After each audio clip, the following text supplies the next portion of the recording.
亲爱的朋友们，欢迎来到微光夜读。年底了，公司发的年终奖，连新来的实习生都有，就是没有我的。我去找领导理论，他大言不惭地对我说：“老向，现在市场不景气，大家都在缩减成本。”我问他：“这就是你不给我发年终奖的理由吗？如果要缩减成本，那大家不该一样都没有吗？为什么人人都有，就我没有？”他皮笑肉不笑：“他们哪有你工资高啊？”这言外之意是想让我降薪，你不同意降薪，那就只好被辞退了。现在的毕业生宁愿倒贴钱，都想要一份工作呢。后来我拿着30万赔偿金离开，他却求着让我回去。接下来开始我们本期故事，记得点击订阅并开启小铃铛。每到这个时候，公司差不多就要发年终奖了。在全行业都不景气的局面下，今年我们公司的业绩还比去年增长了10%。去年我拿到了实薪的年终奖，我估摸着今年应该可以拿到更多。可我左等右等，都没等到这笔钱入账。我私下找到了部门下属小张：“你年终奖发了吗？”他高兴地说：“发了，我才入职1年，就发了我2薪。听说连实习生都有年终奖呢，咱们公司可真是太大方了。向总，您一定发得更多吧？”我尴尬地笑了笑，心想：奇怪，是不是把我给忘了？我先是去找了财务的刘姐，她跟我说，年终奖名单上没有你的。怎么会呢？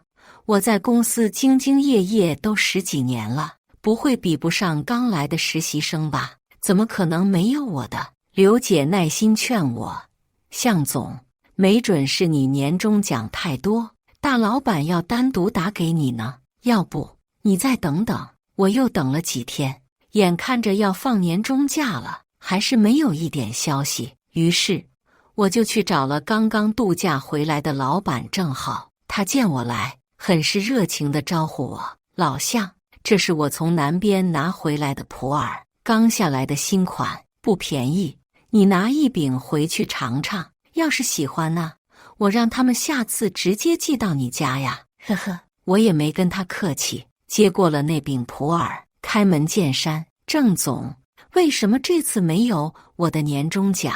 他伸手指了指他对面的沙发，先坐，盘着手里的串，又挠了挠耳朵。我跟他认识10几年了，我很了解他这一系列的举动意味着什么。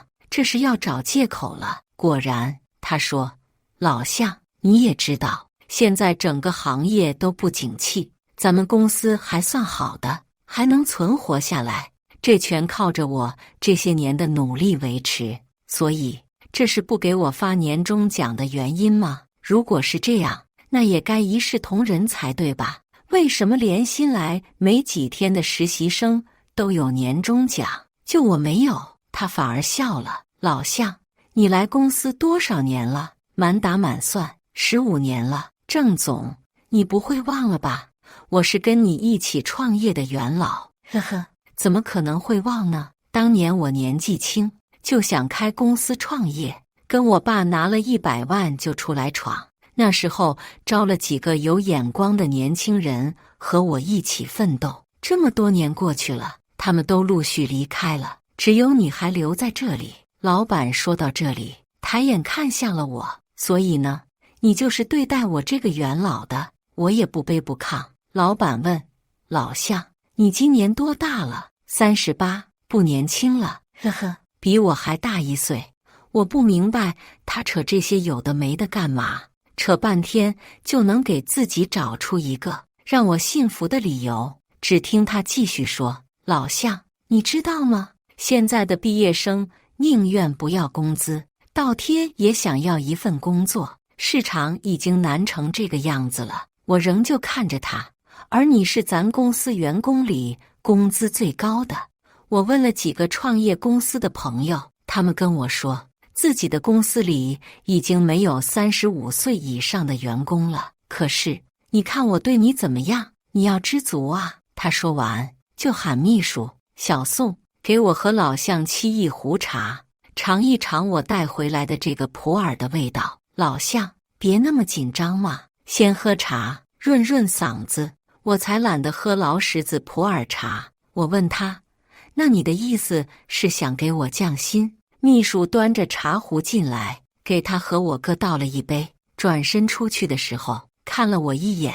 老板吹着茶叶沫子说，要不说还是老同志觉悟高呢，一下子就领会了我的意思。我没接话茬，问，要是我不同意呢？他的水烫着了他，他赶紧放下茶杯，吐舌头。这小宋来多久了，还不会办事，不知道放凉一点再拿进来。你刚说什么？我又重复了一遍。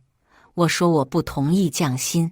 他从沙发上站起身，态度严肃了许多。老向，我刚才的话你还没明白吗？咱们公司在缩减成本，如果你不同意降薪，那就只好让你走人了。说完又态度软了些。老向啊，不是我想让你走，你也知道咱公司不止我一个股东，我背后的投资人都盯着呢，我一个人说了也不算啊。我深深地叹了口气。10几年前我名校毕业，没有进国企，也没有考公务员，就想在朝阳公司做出些成绩来。这家公司可以说是我一步一步努力扶持出来的。现在公司的很多大客户都是当年我带着人一点一点跑出来的。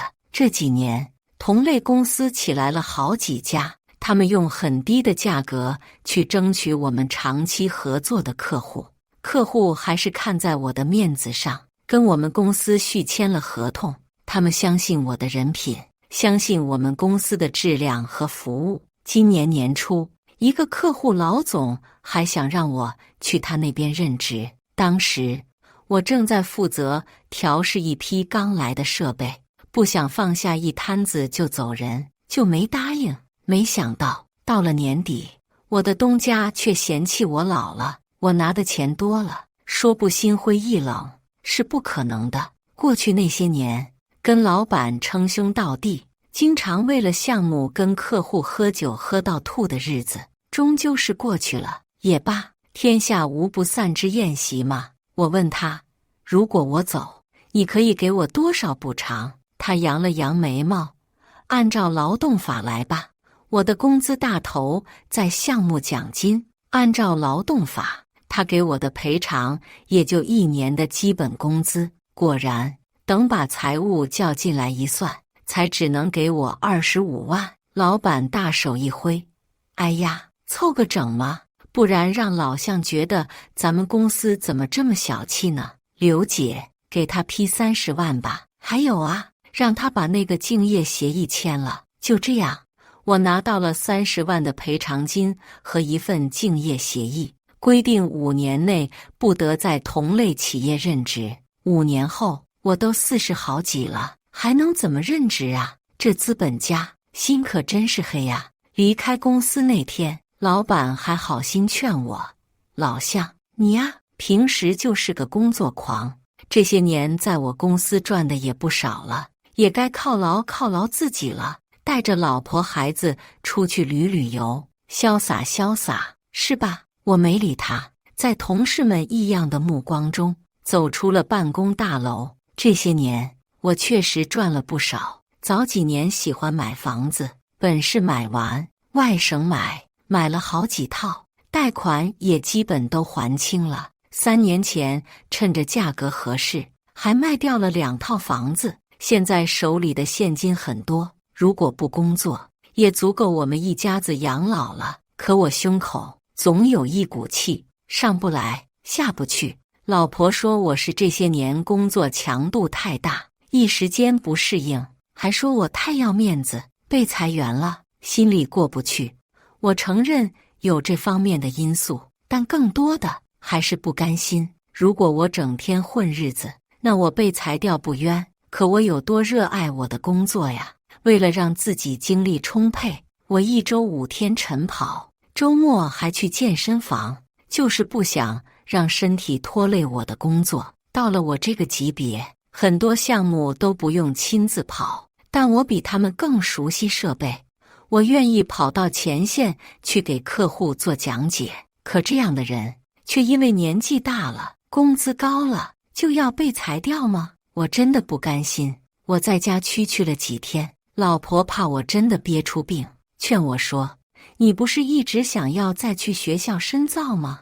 不如趁着这个空档再回学校读书，怎么样？反正你原公司还要给你发敬业补偿金，就当是啥都不干白拿工资了呗。上小学的女儿也跑来对我说，爸爸，你要参加考试吗？咱俩比赛吧，看谁考的分高。女儿一直拿我做榜样，我知道她在鼓励我，越是这个时候越不能自暴自弃。于是我说，行，那给我1年的准备时间，我明年年底参加 MBA 的考试，正好那个时候你升初中，看看咱俩谁厉害，好不好？好。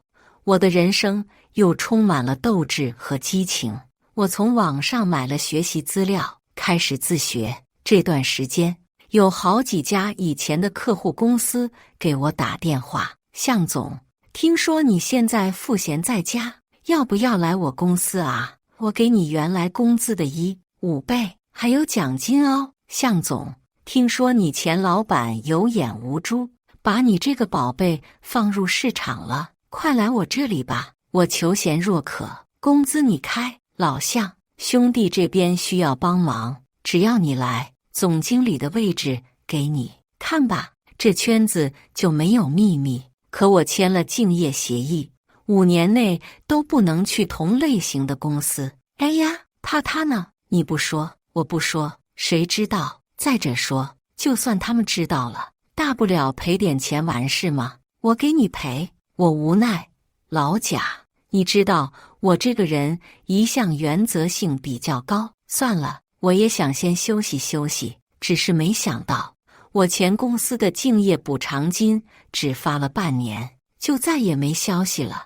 我打电话给财务刘姐，她欲言又止，我问了好几遍，她才偷偷告诉我，郑总说了，给一个已经离职的员工发工资是傻子才干的事，他后悔当初跟你签5年了，他不批，我们也没法给你发呀。行吧，既然你不仁在先，就别怪我不义了。我立马给猎头打去了电话，把我的简历发出去吧，谁给的多，去谁家。客户老板们消息灵通得很，很快就把电话打了过来。老向，你说你要找工作，干嘛还要通过猎头啊？怎么，怕我不给你开高工资，还是看不上我们这座小庙啊？说实话，客户公司虽然是甲方，但是我们属于自动化设计行业，作为乙方也占了很大的主动权。甲方公司一般产品单一，更新迭代时间长，在甲方工作根本发挥不了我的最大优势。况且我这次找工作纯粹是憋着一口气，想要去更有前景、赚得更多、更能让我施展拳脚的地方。我只好说，老贾，我要去你们公司，就是去养老了。养老咋了？说真的，我们公司能维持这么多年，都是因为你当初给我们提供的方案，我们才上了新设备。我愿意给你养老，老贾，我谢谢你的好意，但我还不想这么快就养老，我还想再奋斗奋斗。哈哈，你呀，行，到时候去了哪家公司，记得告诉我，我们的合同还找你签。猎头也很快给了消息，向先生，有好几家公司都对您有意向，其中有一家开出的工资最高，比您之前预期的2倍还多，只是他希望您能够带着团队过去。我问了下这家公司的情况，都是同行业的，一说名字我就知道了，是最近5年内突然起来的一家公司，背后有国有和老牌金融公司持股，操盘人是一个国外常青藤的海归，叫游辉阳，年纪比我小2、3岁。我分析了他这几年的做事风格，胆大心细，专业水平高，是个激进派，跟我很像。我约了和他碰面，几番交流下来之后，发觉很是投机。他跟我说：“老向，我也不是非得要你带团队来，但是我的公司都是团队作战，团队之间进行竞争，实行末位淘汰制。如果你自己来，就得现招人，肯定不如你以前的下属用着顺手。你考虑考虑，这个做事风格跟以前的公司确实很不一样。以前我也带过好几个人，可前老板怕我个人凝聚力过大，几年之前从我身边调走了好几个得力干将。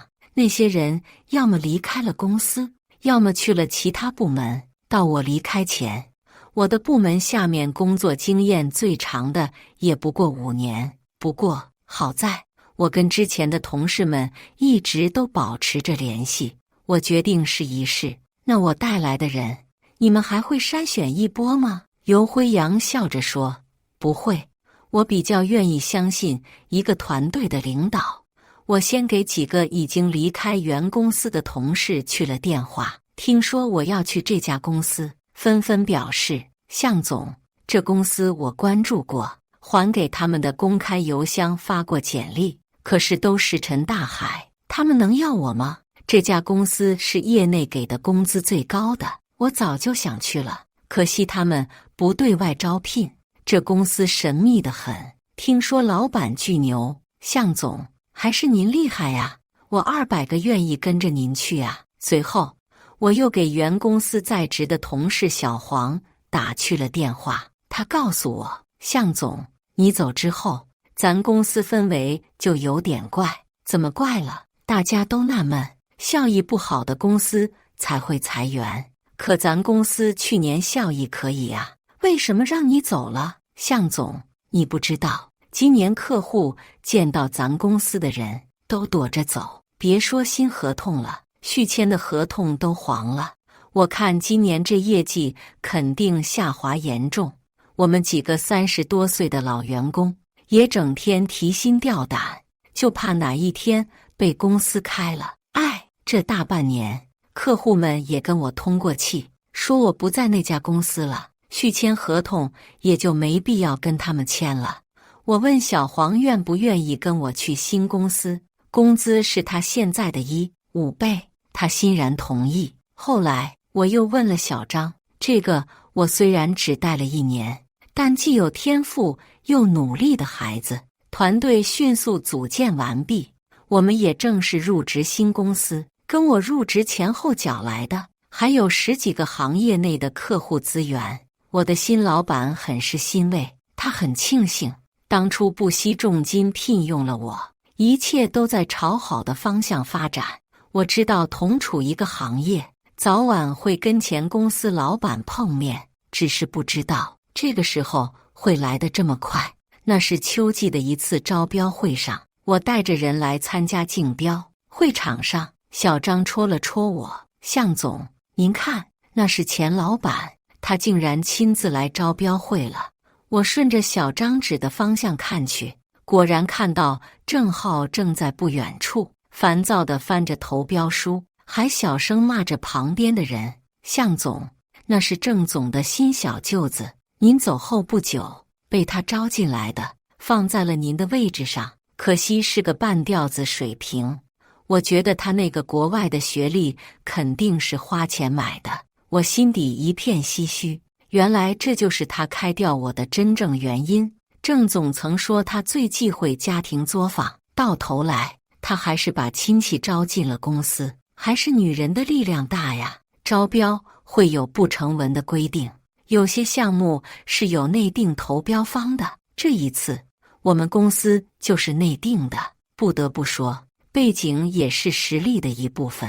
招标会结束后，我忙着给各单位发名片，郑浩带着他小舅子走到了我跟前：“老向，竟然真的是你！我刚才还在说，是不是认错了？呵呵。对了，你怎么在这里？是来学习的？”我把名片递了过去：“郑总，以后还请多多关照啊。”他狐疑地接过名片，看了看：“你现在在这家公司就职？对，没错。我这边有点忙，就先不奉陪了。我转身走后，听到郑浩的小舅子问：姐夫，他就是你一直舍不得开掉的那个？他这么快就找到下家了呀？看来年纪大也不是什么大事。不对呀，姐夫，咱公司的人离职不签竞业协议吗？郑浩哼了一声，事实上他也就是跟我签了。小张他们离职的时候，因为是主动离职，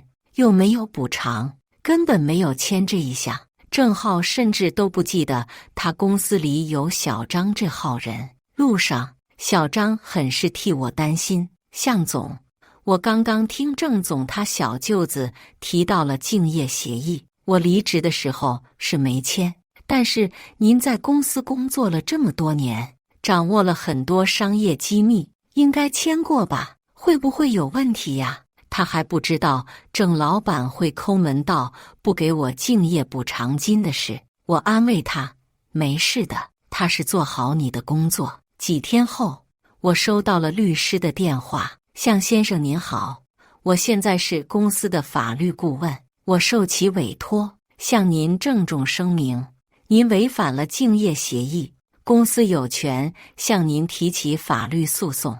不过郑总看在您和他一起共事15年的份上，提出如果您现在从这家公司离职，他就不追究您的违约责任了。真是可笑，距离他给我最后一次发补偿金已经过去5个月了。这个时候想起竞业协议来了，过去5个月都没想起来。我说行啊，去告吧，不过我提醒你啊，这场必输的官司可是要给你自己的职场简历抹黑的。律师说，向先生，您的情况我也大致了解过，您在我代理人的公司工作了15年，离职的时候闹得也不太愉快。或许您不在乎需要赔偿的这些金额，可是您想过没有，如果您现在的公司知道了这件事，会怎么看？到时候如果被逼着走，是不是更难看呢？真不知道郑浩从哪里找来的这个律师，好像只是打电话来威胁我一番，都不提前做调查的。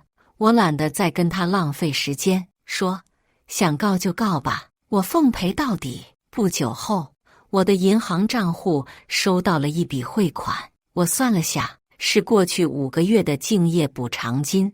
这是打算补上窟窿之后再起诉我。可我在就职这家公司之前，就已经去找了劳动仲裁，提出解除竞业协议。毫无疑问，这场对战他们必输。没想到财务刘姐会给我打来电话，一上来就是哭腔：小向啊，只有你能帮我了。怎么了，刘姐？你的补偿金不是有好几个月没发吗？现在郑总说是我故意给你漏发的，明明是他不愿意的，现在却赖到了我头上。他还说公司损失的几个项目都是因为我的失误，现在他要把我开了。小向啊，我都40好几的人了，又没有高学历，还有哪个公司愿意要我呀？等他说完，我问刘姐，你给我打电话的目的是什么？他停住了哭声。小向，你能不能从那家公司离职啊？郑总承诺过，只要你离职，他就可以继续给你发竞业补偿金，而且可以发双倍。呵，这是他想起诉我，想起来没付钱，又去威胁你了，是吧？我麻烦你转告他，我不稀罕他那点补偿金。刘姐情绪又激动了起来。象征，你能不能为我想想啊？我孩子刚上大学，学费很贵的，我不像你有技术，我就是个普通的会计，从这里出去，没有人会要我的。你不能这么自私啊！我们都是15年的同事了呀。我轻呼一口气，刘姐，你说的对，我们只是同事，我没有欠你任何事。现在要为难你的是郑浩，我希望你不要混淆是非。可是我要怎么办呢？我提醒他，刘姐，你做了公司这么多年的会计，财务上有没有什么问题？你比我们清楚多了吧？我相信你比郑浩都要清楚。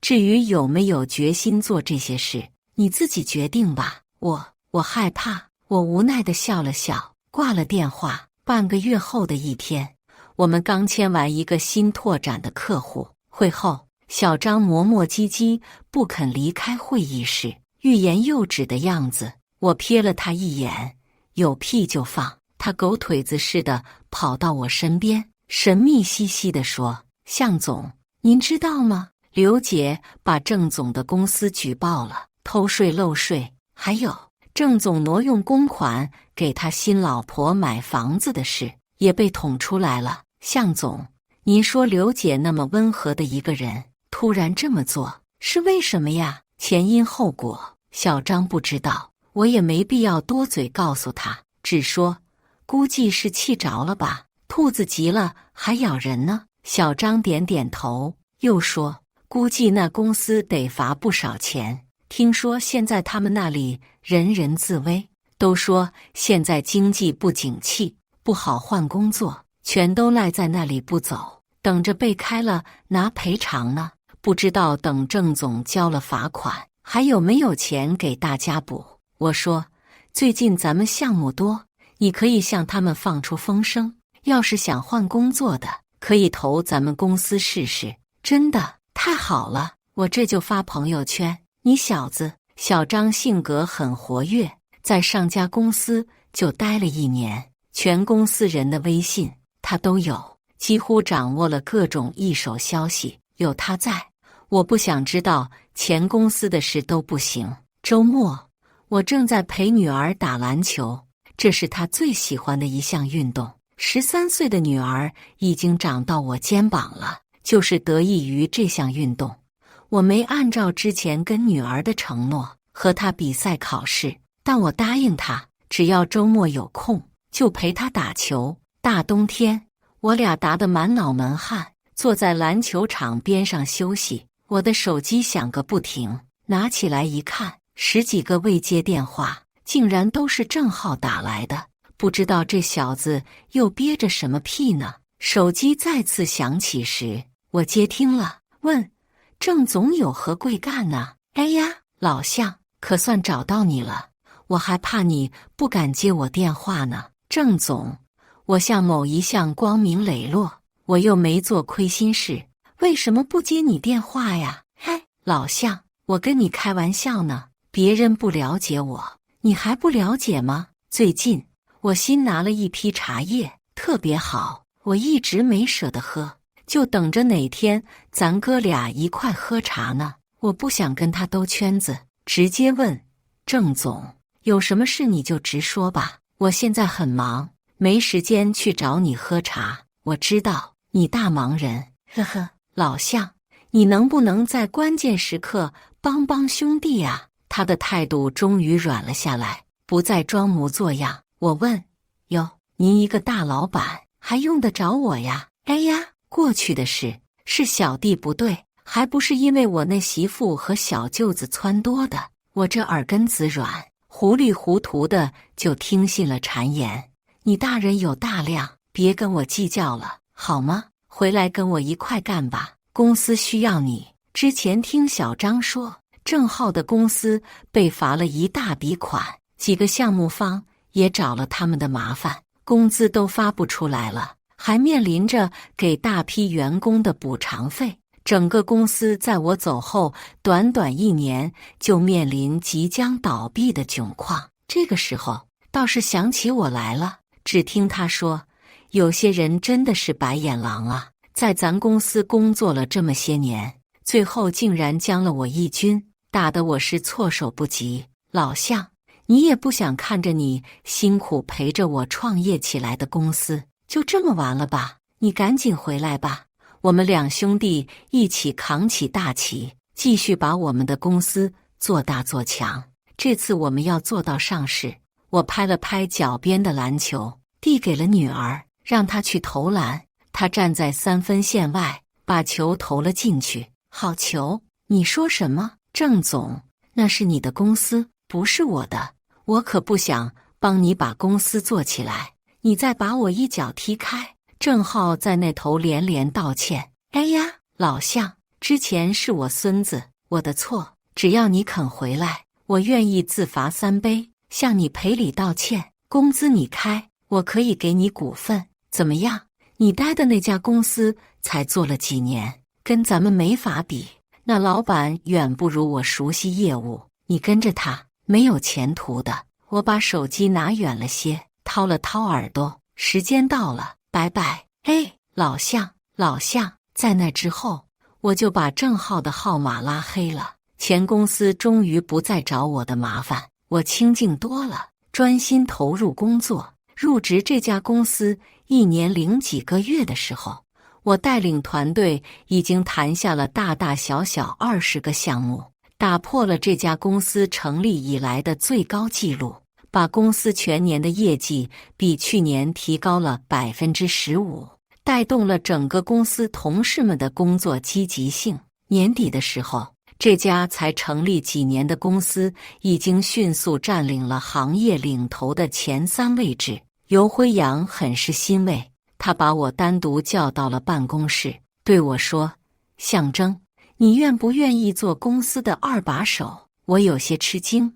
我才来1年多呀，是不是升职太快了些？尤辉阳说：“虽然你在咱们公司只有1年多，可是你专攻这个行业已经10几年了，按照以往你的业绩，你完全可以做到我这个位置，只是我比你幸运了一些而已。我跟股东们都提过了，他们对你特别满意，同意了我对你的职位提升申请，就看你的意思了。当然，我把副总的薪资说一下，工资翻倍，给你10%的干股，每年分红。